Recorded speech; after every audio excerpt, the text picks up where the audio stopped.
શહેરના તરસાલીના હિંમતનગરના રહીશોને રીડેવલપમેન્ટ માટેની પરમિશન અને તાત્કાલિક વૈકલ્પિક વ્યવસ્થા કરવા માટે કલેક્ટરને એક આવેદનપત્ર આપવામાં આવ્યું હતું। વડોદરા શહેરના તરસાલી ખાતે આવેલ હિંમતનગરના રહીશોને ડેવલપમેન્ટ કરવાની પરમિશન આપો તથા તાત્કાલિક વૈકલ્પિક વ્યવસ્થા આપવા માટે જિલ્લા કલેક્ટરને આવેદનપત્ર આપી રજૂઆત કરાઈ।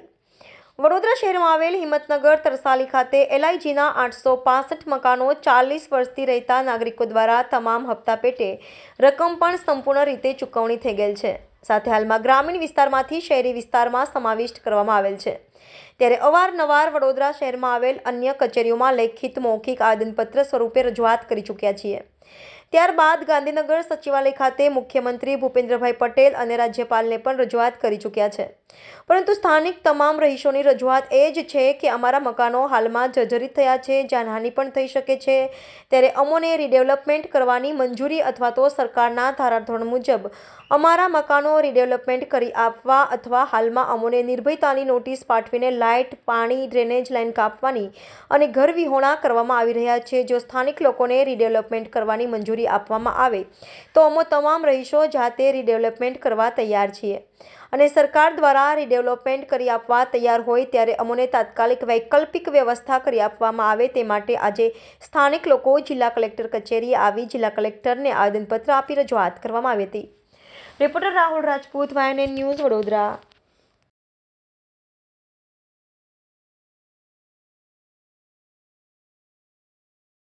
કાકા આજે કઈ જગ્યાએ અને શાની રજૂઆત કરવા માટે? આમાં હું હિંમતનગર સોસાયટીમાં રહું છું। એ ગૃહ નિર્માણ બોર્ડના મકાનમાં રહું છું। ત્યાં આ મકાનોની રજૂઆત મેં ઘણા વર્ષોથી મેં કરતો આવ્યો છું।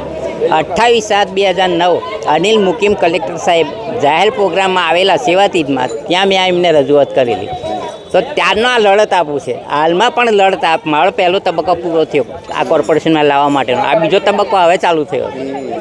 આ માટે મને કોઈ ન્યાય ના મળે, આખરે મારે હાઈકોર્ટમાં જવું પડે। આ એના કાગળો છે, તોય મને ન્યાય હજુ સુધી મળતો નથી। મને એનું દુઃખ થાય છે કે જ્યારે હું સામાન્ય માણસ આટલી બધી મહેનત કરતો હોય તો મને આ મારી પબ્લિક મારા ગરીબ છે એમને ન્યાય મળતો જ નથી।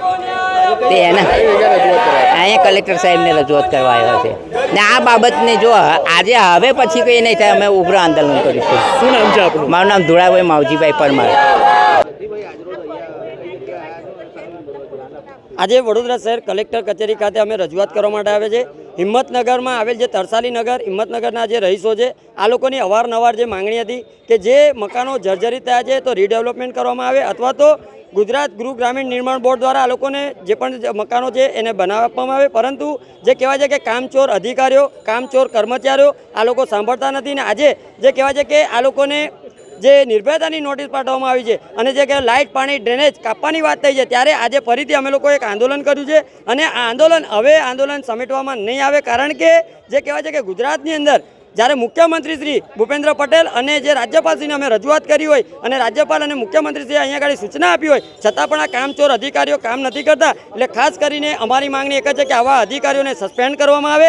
સાથે જે કહેવાય છે કે જ્યારે વડોદરા શહેરની અંદર જ્યારે કોઈ ઘટના ઘટે છે એટલે કે ઘોડા છૂટી જાય છે ત્યારબાદ તબેલાને તાળા મારવા જતા હોય એવા અનેક ઘાટો સર્જાતા હોય છે, ત્યારે જો કદાચ આ જે મકાનો છે ધરાશાય થશે, જાનહાનિને નુકસાન થશે તો તેનો જવાબદાર કોણ? એટલે ખાસ કરીને નગરજનોની ચિંતા કરી અને આ લોકોને વૈકલ્પિક વ્યવસ્થા કરી આપવામાં આવે અથવા તો આ લોકોના મકાનો રીડેવલપમેન્ટ કરવાની છૂટછાટ આપવામાં આવે તેવી અમારી માંગ સાથે આજે કલેક્ટર સાહેબને रजूआत કરવા માટે આવ્યા છે। है उसको तोड़ने के लिए पालिका ने नोटिस दिया है, क्या कहेंगे? क्या कहना नहीं, हमको यही कहना है कि हमको मकान दे दीजिए तो हम लोग खाली कर देंगे। नोटिस देने की क्या जरूरत है? कितनी बार नोटिस दे रहे हैं? नोटिस देने का कोई फ़ायदा है? कोई मकान खाली करेगा नोटिस देने से? जान भी चला जाएगा तो पर भी नहीं खाली कर, पर हम लोग के रहने के साधन हो गए तो ही खाली करके जाएंगे नहीं। रहने के साधन है ही नहीं, खाली हम लोग को टेंशन दे करते हैं बार बार नोटिस दे के। नोटिस देने हम तो ना ही बोलती हूँ, नोटिस दियो मत, हम लोग का मकान दे दो। अब बोलो कि यही मकान बना के हम लोग दे रहे, जिसको जहाँ है वहीं दे दो बना के मकान। बहुत तकलीफ है मकान में तो ऐसा है कि पूरा जर्जरित हो गया मकान कितनी मकान पड़ गई है, ढाबे ही डायरेक्ट पड़ जा रहा है, किसी को छत गिर जा रहा है तो किसी को दीवार गिर जा रहा है, ऐसा हो जा रहा है। तो पर भी हम लोग रह रहे हैं, पर हम लोग के भैया रहने की जगह नहीं है तो हम लोग क्या करें, वहीं पे रहना पड़ेगा नहीं। अभी भाड़े तो निकालने का औकात है ही नहीं कि भाड़े से 5,000 भाड़ा दे के रहें, तो अपना खुद के मकान कोई छोड़ के जाता हुए कितने समय से ये समस्या है कम से कम 10 साल हो गए। और आपकी मांग क्या है? हम लोग की मांग है कि हम जहाँ रहते वही जगह पे मकान बना के दे दीजिए हमको। मेरा नाम सरोज बहन चौधरी है। Subscribe now and press the bell icon. Never miss an update.